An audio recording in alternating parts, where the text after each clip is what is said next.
Hello everyone, তো চলে এসেছি পরের পার্টটা নিয়ে। যে তোমাদেরকে বলেছিলাম আমার ভিডিও দেখতে গেলে আমার চ্যানেলটাকে তোমাদেরকে সাবস্ক্রাইব করতে হবে। তো এই যে আমরা এপার হয়ে গেছিলাম, আর আমরা এসছি এখানে পাটাকা ফাটা, মানে হ্যাপি নিউ ইয়ারের প্রথম বছরের মানে 2025 সাল পড়বে, সেটা আর কি রাউন্ড গুনে পাটাকা ফাটাবে, সেটাই আর কি দেখার জন্য এসছি। আর ফাংশনও হচ্ছে, এই যে আমার বর আর আমি এখানে দাঁড়িয়ে আছি।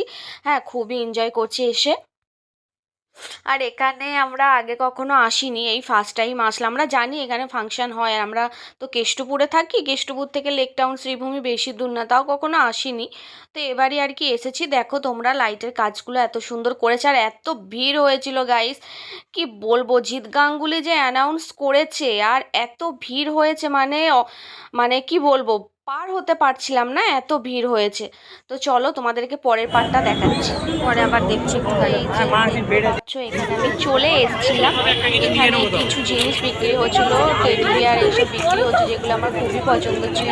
তো সেখানে এই জন্য আমি এখানে চলে এসেছিলাম। আমি এখানে নিয়েছি একটা লাভ নিয়েছি, আর একটা ছোট্ট বালিশ নিয়েছি, দুটো খুবই সুন্দর লাগছিল।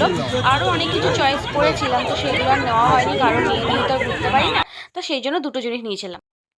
তো একটু মেলার পরিবেশের আওয়াজ দেবো না, সেটা কখনো হয়? দেখলে তো আগে একটা মিষ্টির দোকান পার হয়ে গেল, এই একটা মিষ্টির দোকান। তো পরিবেশের আওয়াজটাই তো সব থেকে বেশি না, আর বেশি দিলাম না, কারণ মাইকে গান হচ্ছে, কপিরাইট না পড়ে যায় আমার চ্যানেলে। তো তারপর এই দেখো কত পুলিশ দিয়েছে। আমি তাই ভাবি যে এত কেন পুলিশ দিয়েছে রে বাবা এখানে, কারণ যখন 25শে ডিসেম্বর আসে এত তো পুলিশ ছিল না। তখন জানলাম, ও আচ্ছা, এত পুলিশ দেওয়ার কারণ হচ্ছে জিৎ গাঙ্গুলি এসছে তাই, সেই জন্য এত পুলিশ দিয়েছে। তো আমরা মানে ঘুরতে ঘুরতে এত খিদে পেয়ে গেছিলো, তো আমরা ভাবছিলাম যে খাবারের দোকান যাব।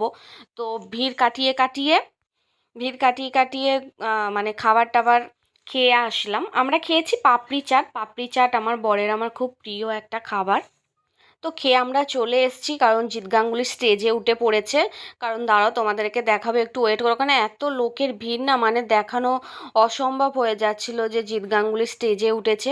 তো যতটা পারবো তোমাদেরকে একটু দেখাবো, তোমরা একটু ভিডিওটা একটু দেখবে, টেনে দেখবে, তোমরা দেখতে পাবে যে এই দেখো, তোমরা দেখতে পাচ্ছ ওই যে জিৎ গাঙ্গুলি স্টেজে উঠেছে, হোয়াইট কালারের শার্ট আর রেড কালারের গেঞ্জি পরে, দেখতেই পাচ্ছ। যদি ভিডিওটা ভালো লেগে থাকে তাহলে একটা লাইক কমেন্ট করে দিও, আর আমার চ্যানেলটাকে সাবস্ক্রাইব করে দিও। আরও অনেক অনেক ভিডিও আসছে, তোমরা সেগুলোও দেখবে, কারণ ভিডিওগুলো বেশি বড় করতে চাই না আমি। তো চলো। আর হ্যাঁ, এইভাবেই আমার পাশে থেকো তোমরা, কারণ তোমরা ছাড়া তো কিছুই না আমরা, কারণ তোমরা পাশে থাকলেই আমরা এগিয়ে যেতে পারবো। আর যেহেতু আমি চ্যানেলটা বেশি দিন হলো খুলিনি, তাও আমাকে অনেক লোকেই ভালোবাসা দিচ্ছে। আশা করি আরও অনেক অনেক আমার মা বোনেরা আছে যে আমাকে ভালোবাসা দেবে, আমাকে এগিয়ে নিয়ে যাবে, সাপোর্ট করবে। তো প্লিজ একটু সাপোর্ট করো আমাকে।